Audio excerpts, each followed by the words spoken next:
reaction that he can give you this time. So start from close guard again, so you're getting constantly repping this position. So if it happens from this position, I'll make sure I have sleeve control. Carl can make his grips whenever he stands up. I choose when to open my guard, so I keep the grip with my right hand, left hand grabs the heel. I let go, drop my hips to the mat, so when I put my feet in his hips and push back, he has to go into staggered guard because I've got control of his leg, which allows me to put in my De La Riva hook, so I can put my foot on his thigh, lift my hip, get it in, and we talked about last time, keeping my elbow glued to my body, so I'm keeping that posture slightly bent over. So when I make the transition to sit-up guard, I'm pushing out this leg, disengaging my De La Riva hook, and hooking his leg with my arm as I pass the sleeve. Okay, from my right to my left, and I can make my grip on the lapel. So then we were hitting the sweep. But sometimes a reaction that Carl can do, this hand's on my collar, he can push me to the mat and drive his knee into my chest to possibly look for the cut cross pass. Okay? So if that happens, okay, you want a way of dealing with it. From here, the second this hand tries to push me back and I have the collar grip, I'm just going to free up this hand. Put it on the mat. I can even take my foot off his leg, it doesn't matter. I scoot my hips back and I get shin to shin. And I'll put this back in again. Okay? So now from this position, this hand regrips and I put in a butterfly hook. And all I'm going to do is launch Carl straight over my head. Okay? If he lands and I get the overhead, that's fine. But if he knows jiu-jitsu, he's not able to post with this hand on the mat. Like this. Okay?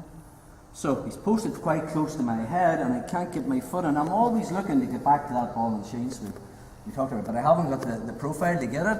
So from this position, I keep the grip on the collar and I punch Carl this way, which means if you watch what he does with his left leg, he'll straighten out a little bit. And now it gives me the perfect profile. I just put it below his knee and I'm just going to hit that same sweep again. So I pull on the lapel, pull on the sleeve, lift my hook, and I'm going to sweep him to where he's no angle, so he's going to land on his side.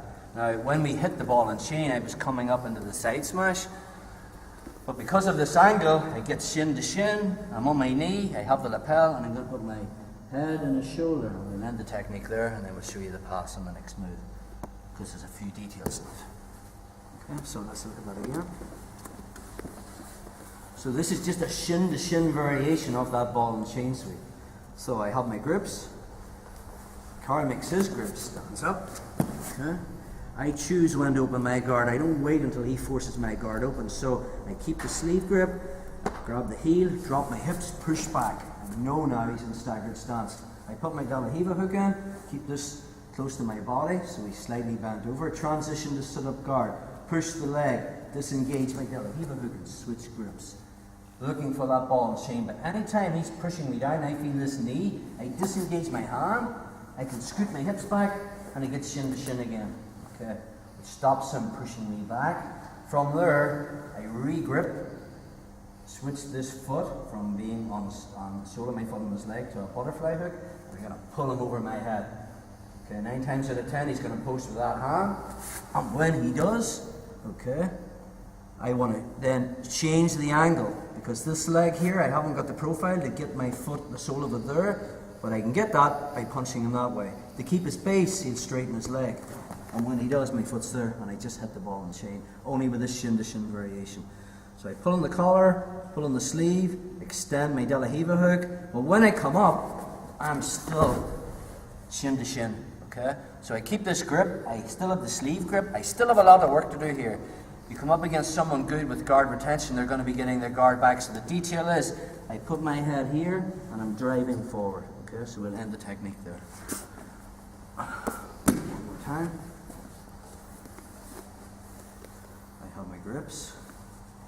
He stands up. Pushing back. De La Riva. Sit-up guard. Anytime this is on my shoulder, this here is not really doing the job, so I just put my hand, scoot back. This foot can come off. Once I go shin to shin, I re-grip. I can put the foot there again, but get him on top of me because I need to get my hips under his and load his weight onto me. So I put this hook in and I'm just going to pull him. If he doesn't post with his hand, he's going to land there, but you know, anyone that's done jiu-jitsu will be looking to try and stay on their feet, so we probably post on this hand, okay? I still want to hit that ball in the chain sweep, but I haven't quite the profile to get my sole of my foot there. So now from there, instead of pulling him this way, I'm going to punch him this way, and watch what he does with his leg to try and stay on top or stay on his feet. Sole of the foot goes there, and I just do my ball and chain, just the shin to shin variation. Extend him out. As he comes over, I still have my shin in front of his shin. I have this grip, and my head is in his shoulder, and immediately I'll be tripoding up to put weight in him because I want to pressure pass him with the cradle pass. Okay, so let's go for this.